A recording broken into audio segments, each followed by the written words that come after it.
nhớ rồi nhé rồi lần này chị chúng tôi xem một từ từ để đi ha đi hơn thì tao ha đi yeah nữa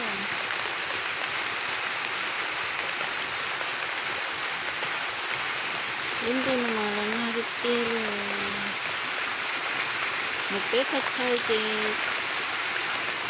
một cái rồi chị lộ tao cỏ on núi cỏ on hồ ấy còn nó thì tao tu chứ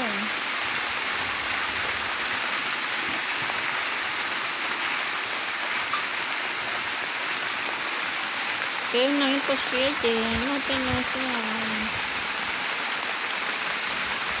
đủ lố này tao kiếm tiền đi mình tao cái tiêu cái xíu mình để sát thì hơn sát thì hơn đủ lắm này hơi cháo rồi đi mà tao tin chỉ chứ còn chị tao lần tao rất khó chứ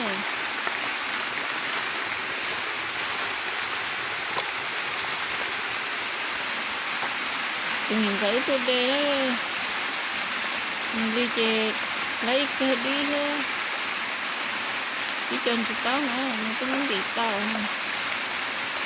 chụp ly chụp tao tí ấy nhà đi tiêu hồi đêm mà đây là rể đó thì chờ e tao chế liền chế muốn nó một tài vẫn nó mà chế chứ rồi đi mình đi là mình thấy rằng nhà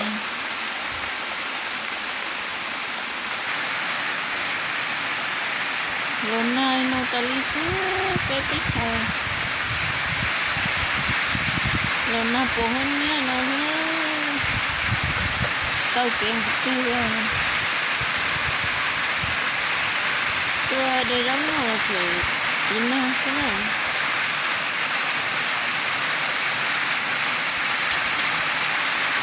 tôi có tay thắt trả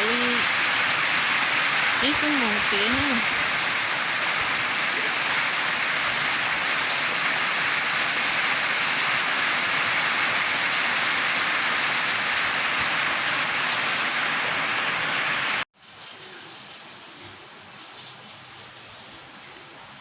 đi được tông nú nó chê chỉ không là tổ áo đi nói nó là tổ áo đi nói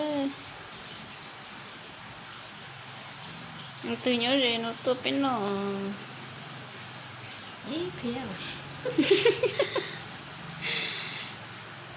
nó tiêu nó lăn nó mặn nó tiêu giờ chỗ cái chuyện này tôi để tấn tông để tôi nhiệt tấn tông rồi rồi nhà nó đóng chọt luôn ta có nhiệt đi cái lẩu bay xuống nó đi thiếu đi lại thằng nó sai má mạo tuổi nó cắt á sắp trong đâu giật thật thế yêu cơ của chị này trong đâu thì lát cho xuống đi thì sắp trong đâu đi tới lùa đi tuổi nó ta đấy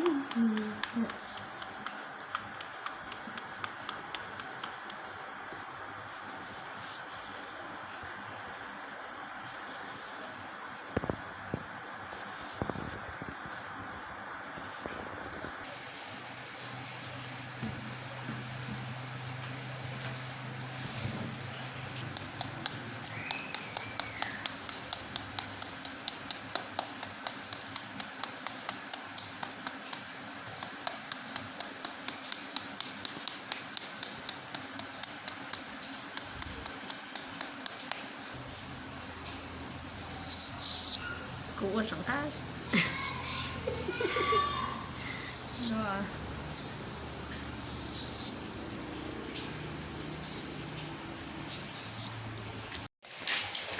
chắc nó đời nó đời có mấy cái sao đấy nó biết sao nó đời đấy đâu kia nó chả nó một kia là một măng mình đâu có cái nòng hay cái nòng có cái gì chứ có mà ta chứ được á Chị ơi, em cá hả? Con gì Ở vuông, con gì của cái thế cá.